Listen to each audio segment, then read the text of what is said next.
Okay. We're interviewing today at the United States Air Force Museum from the Mariel Public Library. We're speaking to Francis or Frank Moran. And Mr. Moran, if you could begin by telling us your rank and where you served and what years. Well, I served in the 5th Infantry Division. I was called to active duty in December of 1941, and I was with the 5th Division until September of 1943, when I was returned to the United States for pilot training. I graduated from St. Norbert College near Green Bay in June of 1941. I had the completed requirements through the ROTC program for Second Lieutenant Infantry Commission. However, I was only 20 at the time, so I could not get my commission. I was also had completed the requirements for a private pilot's license through the college's civil pilot training program. In October of 41, I was 21, I received my commission, and in November of 41 was ordered to active duty with the 5th Division, and I joined the 5th Division December 15th of 1941. I was assigned initially to Company B of the 11th Infantry and at Fort Custer, Michigan. In January of 42, our company was assigned to Wright Field here in Ohio as a perimeter guard for a 3-month period. This was initially after Pearl Harbor, when they weren't sure what was going to happen next. Other companies from our regiment were assigned to bridges on the Mississippi or to arsenals and things of that nature. We were returned to Fort Custer at the end of March of 42. The division units were pulled together, and what was left of the division was sent to Iceland in April of 42. Going back a bit, our 10th Infantry Regiment, which was also part of the 5th Division, had been assigned and deployed to Iceland in the summer of 1941, well before Pearl Harbor. And a Air Corps unit, a squadron of, I think they were P-40s, were also assigned to Iceland, so British troops that were holding the island could be replaced. Going back again to the summer of 41, I had applied for Air Corps pilot training, but the recruiting team recommended that I wait until I got my commission, because that way I could go through pilot training as an officer rather than a cadet. So in January of 42, when we were here at Wright Field, I did reapply for the Air Force, for the Air Corps pilot training. We sailed in April of 42 for Iceland, and on the day that we sailed, 6 of us got our orders to go to the Air Corps. Well, unfortunately, that didn't count. And at that time, officers could not be returned to the States for pilot training, so I was in Iceland. In March of 43, the regulations were changed, and officers could again be returned for pilot training, so I resubmitted the papers and had a physical exam for the Air Corps in Iceland, and also sort of a board to question my fitness to whether I should fly. So in September of 43, then I was ordered back to the States, and I went through pilot training. I finished pilot training in June of 44 and was assigned to the training command, where I flew student navigators on their training missions. I flew navigator trainees for approximately a year, and then in July of 45 I was transferred to the OSS temporarily, and I flew from the OSS out of Washington, D.C. I did not go overseas at all with the OSS assignment, and when that was finished at the end of the war, I went back to flying navigators. I retired, or actually was discharged from the Army in December of 1945. You were a first lieutenant at that time. Beg your pardon? You were a first lieutenant Right. when you came out. Okay. And now, how did you get into England? Was that during your period from Iceland? Yes, I was part of an advance group that was deployed from England to Iceland in, I believe it was July of 43, and was in Iceland for roughly 3 months before flying back to the States. In Iceland, I was transferred from the 11th Infantry to the Division Headquarters Company, and I was in that company for several months, and then became aide to Major General Parker, who was the division commander. And what did you have to do in that capacity as aide? A variety of things. I set up meetings. I contacted other officials on the island. The island commander was General Bonesteel, and the Air Corps had several units there. Eventually, the Air Corps commander was General Turtelbaugh. The Navy commander was an Admiral Morgan, and I was fortunate enough to get a couple flights with the Navy PBYs. And I was also able to get a ride with the Royal Air Force Bomber at that time. So. But the job as aide-de-camp was setting up meetings, meeting people, even setting up a promotion party, that kind of thing, writing letters of sympathy to the relatives of the families who had lost people when General Andrews' plane had crashed. And Iceland was interesting because we had the convoys that went to Murmansk. They would quite often form in the Iceland waters, go around the north side of Norway to Murmansk, and so the German airplanes were over quite frequently taking pictures of the convoys as they built up. We watched probably the first, I think, enemy airplane shot down by the American troops sometime in 42 or 43, when Mike Ingerlito and another fellow shot down the German bomber over Iceland. Actually, it was probably a reconnaissance type bomb. But was Iceland a staging type area, or was it just were there many different divisions and so forth? there was one infantry division, which was roughly 15,000 people. We guarded the port areas. We guarded beaches on the area between Reykjavik and Keflavik, which could have been potential landing sites for German troops. Also down on the south sector, there was an area that could have been a landing site. In fact, in Tom Clancy's book, I don't think of the name of it right now, but anyway, in Tom Clancy's book about World War III, the Russian troops land on these particular beaches, and in fact, we reconnoitered in 1943. We reconnoitered a pass through the mountains that would allow us to reinforce the garrisons in Keflavik area in the event there was a landing between Reykjavik and Iceland. But Iceland was really key to the North Atlantic shipping routes, because when our convoy went overseas, why the German submarines acted more or less individually, and no ships were lost on our convoy. But later on, they hunted in packs, and then it was very difficult to, and in fact, a lot of ships were sunk. We maintained one camp in Iceland that was strictly for the survivors of the ships that had been torpedoed. So. How far the distance are we talking about between Iceland and England, or Iceland and Germany?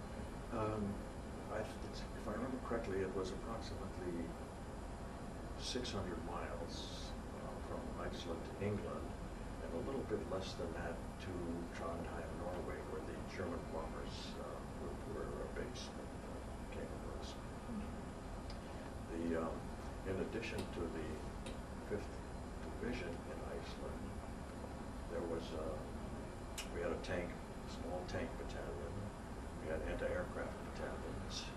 The Navy had had Fleet Air Base there, and they flew their patrol bombers on submarine runs, anti-submarine runs. And the Royal Air Force had a base on the south side of Iceland, near Selfoss, I think it was. They also flew the anti-submarine patrols from there. And once you became a pilot, and you said you trained navigators and so forth, as far as that type of work, was that what you expected it to be? Was it different than you expected it to be? Well, when each time that we filled out a preference list, I always put down B-26s or B-38s. Flying the navigators was interesting, very interesting, because I enjoyed the navigation part of it. In fact, on one occasion, I was actually transferred to a B-26 bomber outfit. But as I was clearing the base, the last spot that I attended was the base adjutant, and he asked, "What am I here for?" And I said, "Well, I'm being transferred to B-26s." And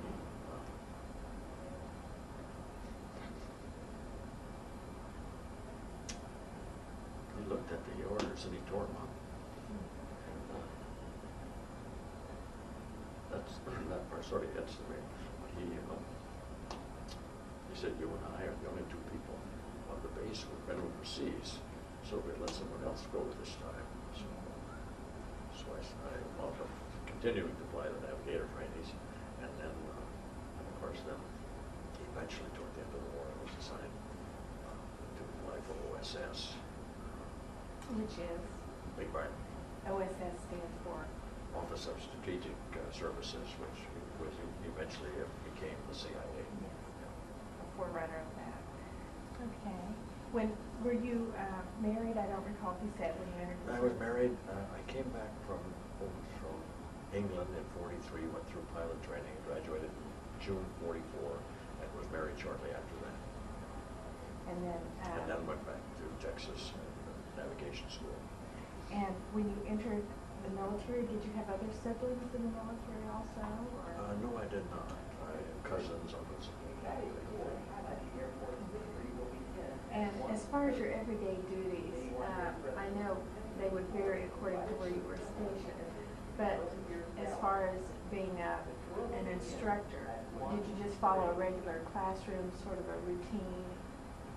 No, actually, the instructing was done primarily by navigators who taught the students for the most part.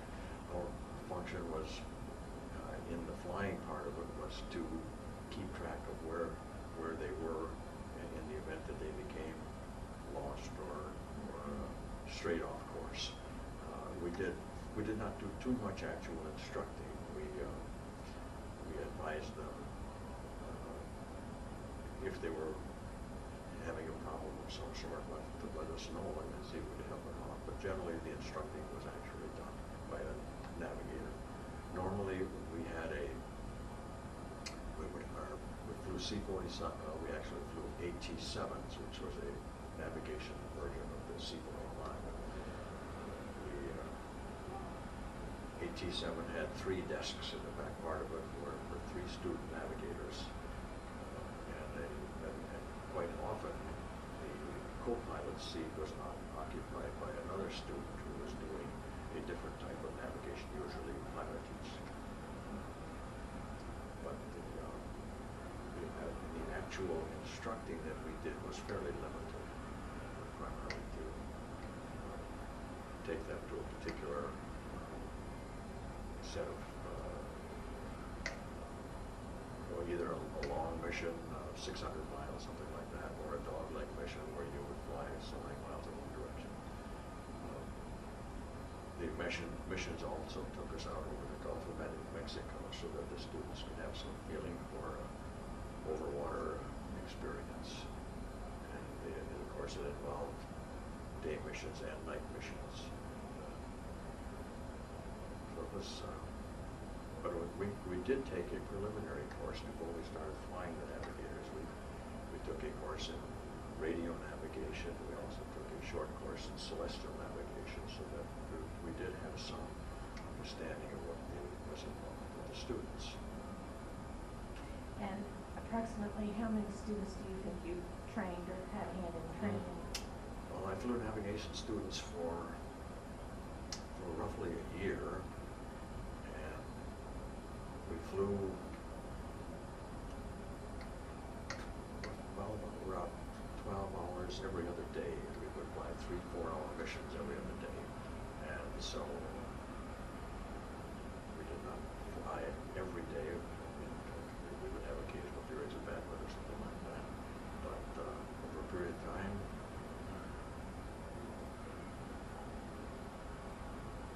a few hundred, yeah, a few hundred more or less. And as far as your immediate friends or immediate coworkers that you dealt with on a day-to-day basis, were they pretty much the same people from that assignment, or were there a lot of transferring? There were in the infantry division that I was assigned to. I was with the division headquarters company and a company B of the 11th Infantry. I still meet with some of those people every year. We have a yearly reunion over the Labor Day weekend every year, and so just this past September, first part of September, when we were in Reading, Pennsylvania. So I do see some of them almost every year. As far as the Air Force is concerned, or Air Force concerned, I do belong to the Pilots Association of 1944, but I have, for one reason or another, have never met with them, although I expect to do so next year because they will be here right field. So, but as far as keeping in touch with them, we do correspond with a few of them.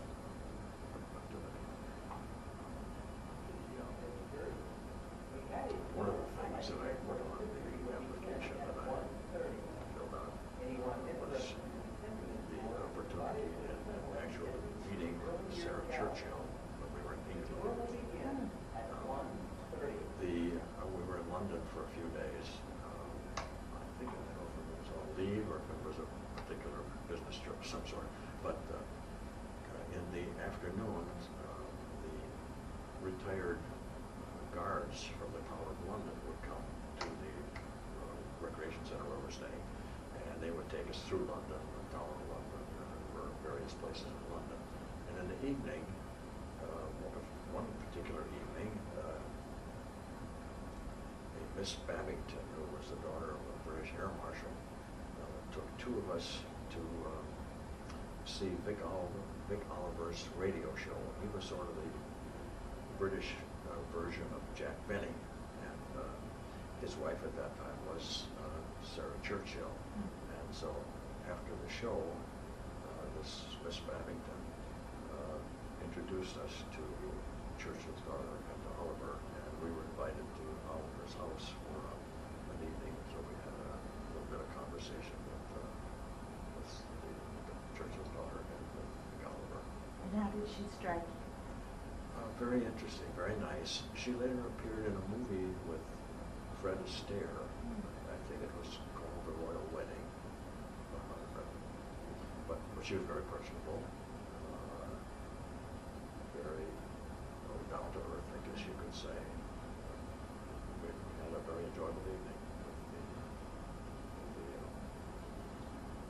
with the family. I shouldn't say family because I don't think they had any children that I know of. But at any rate, we did see Vic Oliver's radio show. Watched it as it was performed, and then spent some time at his home that evening. Now, how were things for your wife? You said you married during the war. How were things here at home for her? Well, she was, we were both from Green Bay, Wisconsin, and she worked in what was the equivalent of a gasoline company. She was a clerk.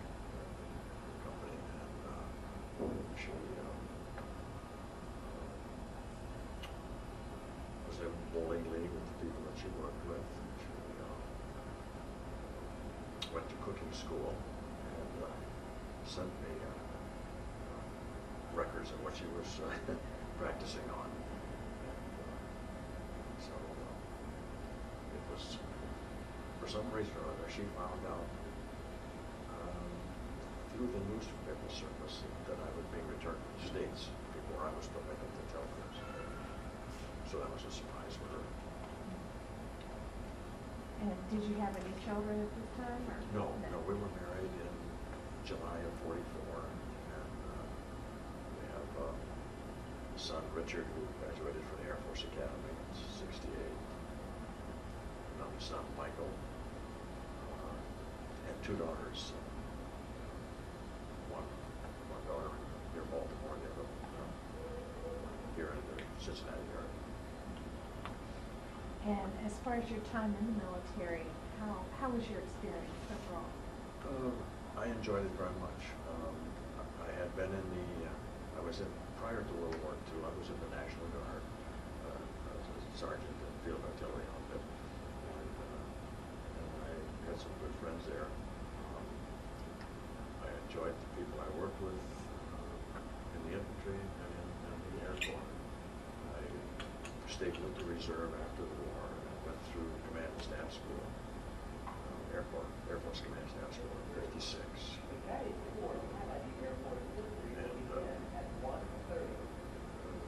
just enjoyed coming up here to the museum every month because I was here in 1942 with the infantry guard. So it's sort of like an old week. Tell me a little bit how it was here at Dayton at that time in 1942. Well, Wright Field was very interesting because it was the Air Force's essentially experimental session. And so we flew, we didn't fly, we watched engineering type flights every day. We saw a variety of military aircraft, including a number of British aircraft. And so we had, we had a perimeter guard around the field 24 hours a day. We did, I was an officer of the guard every other day, and on our off days, we did scouting and patrolling in some of the hills that are, of course, not all runways and things like that. Across the road where the railroad tracks are, we did scouting and patrolling. We threw hand grenades, or practiced hand grenades. We did bayonet practice, that type of thing. And of course, we usually drew an audience of 2 or 3 people when we were out doing something like that. The troops lived right here on the right field in one of the hangars for the most part. Eventually a barracks was built into that, but the officers, the 3 of us lived off base. I lived over in Fairmont for a while. I lived somewhere on the north side of Dayton for a while too. Were the people fearful since Pearl Harbor in general, I or did they feel? I wouldn't say fearful. I would say angry, sort of like 9/11.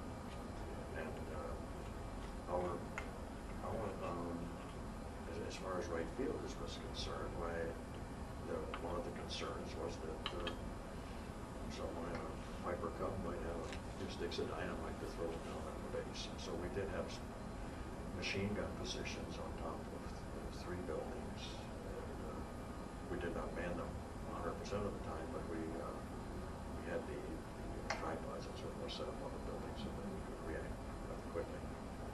We did have 1 or 2 trucks that also had 50 caliber machine guns mounted on them, which we did have ready state all the time.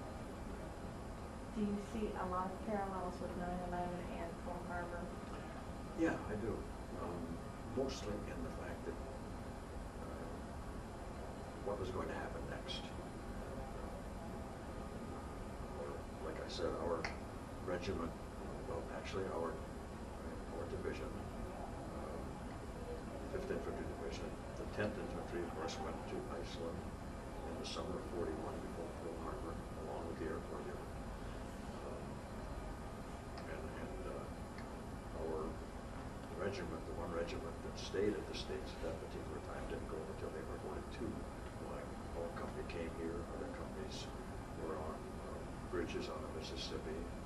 Our 2nd Infantry regiment actually was doing guard duty on the locks at Sault Ste. Marie, even prior to Pearl Harbor.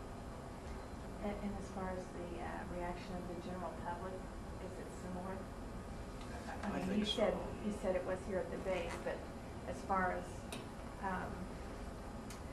I guess there was quite a bit of civilian involvement in the war effort then, where we don't see that quite as much now. The build-up for the war effort, of course, had begun earlier than Pearl Harbor, because there was the Lend-Lease program, and which went, of course, not only to England but also to Russia. And so there was a fair amount of activity.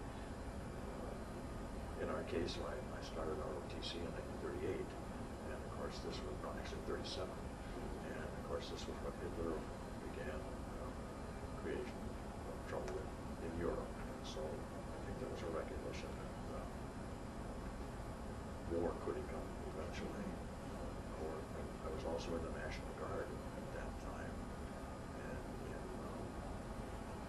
in the summer, in the winter of 1939, I think it was, the Wisconsin National Guard was actually called to 3 weeks active duty for winter type of training. So there was definitely a feeling that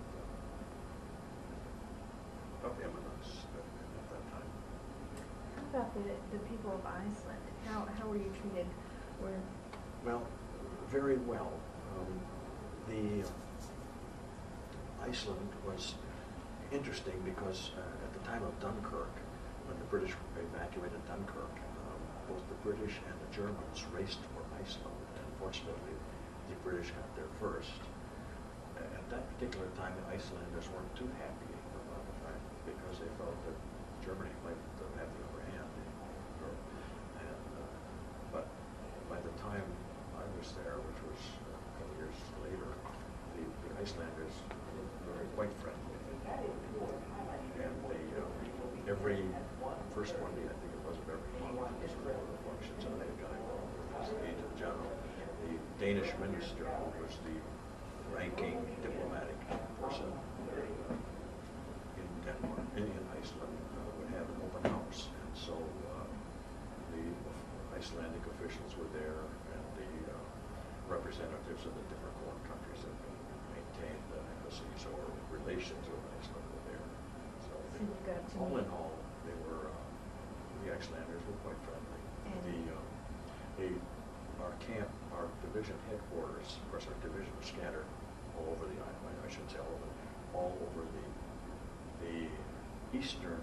western 10% of the island, all the way from the north side, Akureyri, where we had a winter camp, to Selfoss on the south side.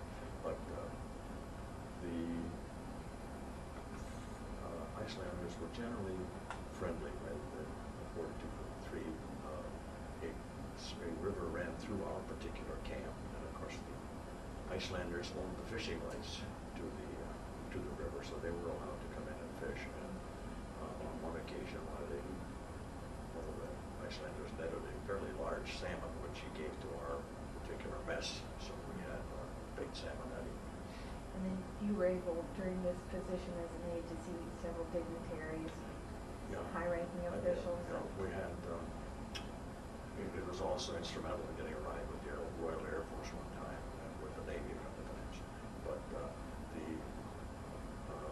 the Danish minister was there. There was a minister of the Free French, a Russian naval captain named Korolev, who was I guess he was sort of a liaison when the convoys would meet for the trip around Norway to Murmansk.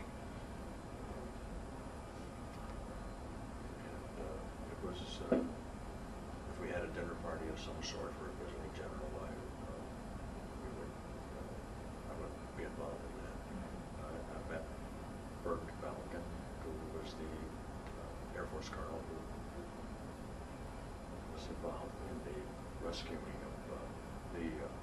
airmen that would crash land in Greenland. So met him several times. Very interesting person. Is there anything that we've overlooked in our talking today that you would like to bring forward?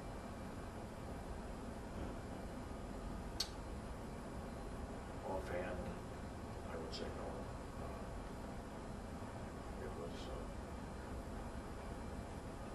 It was interesting to be in Iceland and to be involved with the diplomatic corps. It was interesting to be in England and to meet Churchill's daughter, but to meet a number of British people and so on.